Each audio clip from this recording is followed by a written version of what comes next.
അടിയനോട് പൊറുക്കണം. അനേകം പരദേവതകൾ കുടിയിരിക്കുന്ന കാവിൽ ഈ എഴുന്നള്ളിയത് ആരാണെന്ന് മനസ്സിലായില്ല. രാമവർമ്മയുടെ ശരീരത്തിൽ കൂടിയിരിക്കുന്നത് ശങ്കരനാരായണൻ നമ്പിയാണ്. ഇപ്പൊ മനസ്സിലായോ? എന്റെ വല്യച്ഛ, ഞങ്ങളെ അനുഗ്രഹിക്കണേ.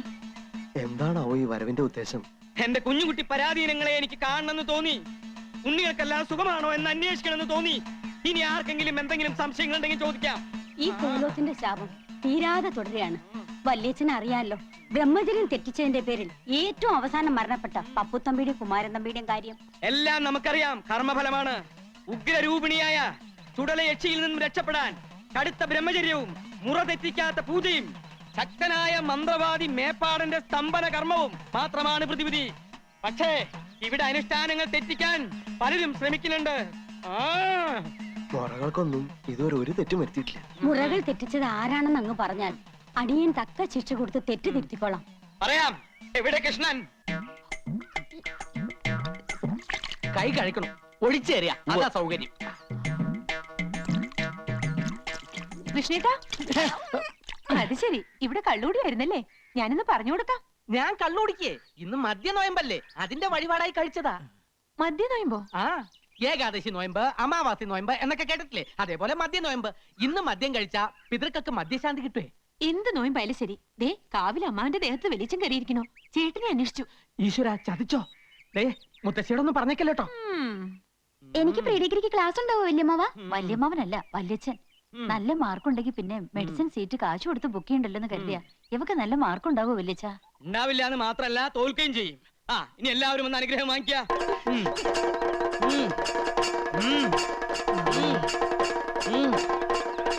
നീ എവിടെയായിരുന്നു? വല്യച്ഛൻ നിന്നെ അന്വേഷിക്കുകയായിരുന്നു.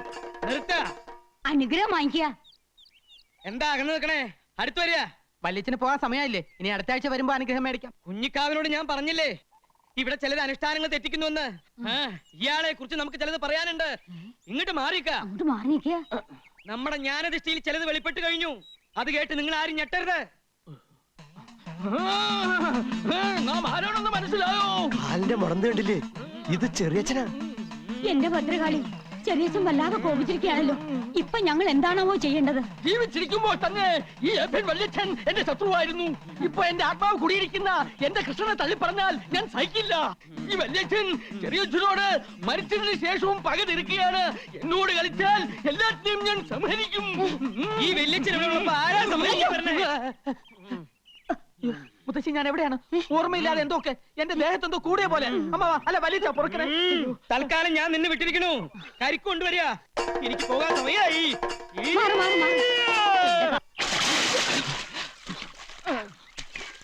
എടാ, നിന്റെ ദേഹത്ത് ചെറിയച്ചൻ കേറി എന്ന് പറയുന്നതിൽ എനിക്ക് സ്വല്പം സംശയമുണ്ട്. അതെന്താ അമ്മാവ അങ്ങനെ പറയണേ? അതെ, വ്രതവും ശുദ്ധിയും ഒക്കെയുള്ള ദേഹത്തെ ഈ കോലൊത്ത കാരണവന്മാരെ പ്രവേശിക്കാറുള്ളൂ. നിനക്ക് ഈ ഇടയായിട്ട് സ്വല്പം ചുറ്റിക്കളിയൊക്കെ ഉണ്ടെന്ന് ഞാൻ അറിഞ്ഞിരിക്കണു. നല്ല കഥയായി. എനിക്ക് ജീവനിൽ പേടിയില്ലെന്നാണോ അമ്മാവൻ വിചാരിക്കണേ? അമ്മാവൻ വ്രതം ഒന്നും തെറ്റിക്കാണ്ടിരുന്നാ മതി. അനുഗ്രഹം എന്നും പറഞ്ഞ അടിച്ചെളിക്കാരിക്ക് വരെ ചുംബനം കൊടുക്കുന്ന ഏർപ്പാടുണ്ടല്ലോ, എനിക്കത് അങ്ങോട്ട് രസിക്കുന്നില്ലോട്ടോ. അത് ഞാനാ? വല്യച്ഛനല്ലേ? ഇക്കണക്കിന് ബ്രഹ്മചര്യം അങ്ങനെ ലംഘിച്ചിട്ട് അത് ഞാനാണോ വല്യച്ഛനല്ലേ എന്ന് പറഞ്ഞ് രക്ഷപ്പെട്ടാ പോരെ?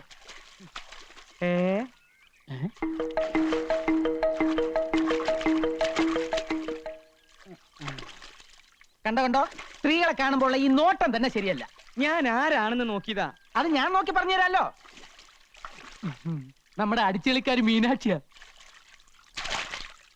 യോ, നോക്കി നിന്ന് കൺട്രോളുകളാ ഞാനില്ല. ഞാൻ പോവാണേ. എനിക്ക് നല്ല കൺട്രോൾ ഉണ്ട്. നീ പോയിക്കോ. എനിക്ക് ഇത്തിരി നേരം കൂടെ കുളിക്കണം. മനഃശക്തി വേണടാ, മനഃശക്തി. ഓ, മനഃശക്തി സ്വന്തമായിട്ട് ആനയെ വാങ്ങാനോ കഴിവില്ല. അപ്പൊ പിന്നെ ഉത്സവം കണ്ട് രസിക്കാലോ അല്ലേ? നീ എന്താ ആനാന്ന് പറഞ്ഞോ? അല്ല, അമ്മാവനെ കണ്ട ഒരു ആന ചന്തണ്ടെന്ന് പറഞ്ഞതാ. ഇതൊന്നും അല്ലടാ. ഒരു 10 വർഷത്തിന് ശേഷം നീ എന്നെ കണ്ടിട്ടുണ്ടോ? പിന്നെ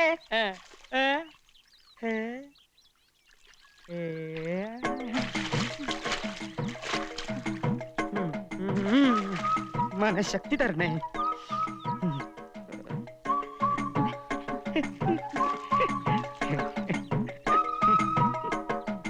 ചിരിച്ചിട്ടൊന്നും കാര്യമില്ല. ബ്രഹ്മചാരിയായി പോയില്ലേ? ഇവളിത് എന്തു ഭാവിച്ച? ഞാൻ അത്രക്കാരനൊന്നുമല്ല. ഭഗവതി, മനഃശക്തി തരാൻ മറന്നു പോവല്ലേ. നീ മനഃശക്തി ഒന്നില്ലെങ്കിലും ഞാൻ സ്വന്തമായിട്ട് ഇത്തിരി മനഃശക്തി ഉണ്ടാക്കാൻ പോവാ. കിട്ടില്ലോ, കിട്ടി. മീനാക്ഷി,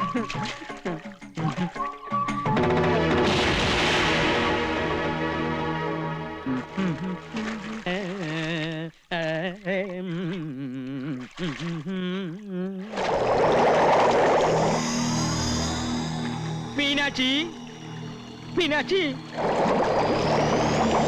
ഒന്ന് പൊങ്ങു മീനാക്ഷി. എനിക്ക് പ്രഷറുള്ളതാ. ടെൻഷൻ ഉണ്ടാക്കല്ലേ. പൊങ്ങു മീനാക്ഷി. നീ ഏതാ? എന്നെ അറിയില്ലേ? ഞാനിവിടുത്തെ ദാസിപ്പെണ്ണ. ദാസിപ്പെണ്ണോ? ആ, അപ്പൊ മീനാക്ഷിയല്ലേ അവിടെ കുളിച്ചോണ്ടിരുന്നത്? മീനാക്ഷി പോയല്ലോ. അതല്ലേ ഞാൻ തമ്പുരാന്റെ അടുത്തേക്ക് വന്നത്. ഇപ്പൊ ഇവിടെ ഞാനും തമ്പുരാനും മാത്രമേ ഉള്ളൂ. എനിക്ക് തമ്പുരാന് വലിയ ഇഷ്ടാ.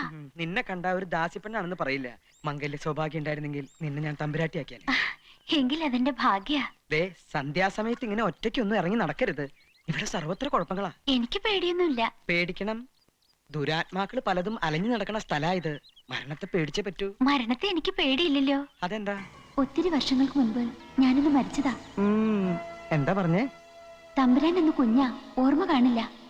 എല്ലാവരും കൂടി ഒരിക്കൽ എന്നെ ജീവനോടെ ചിതയിൽ വെച്ച് കൊന്നതാ.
എന്തു പറ്റി അമ്മാവ?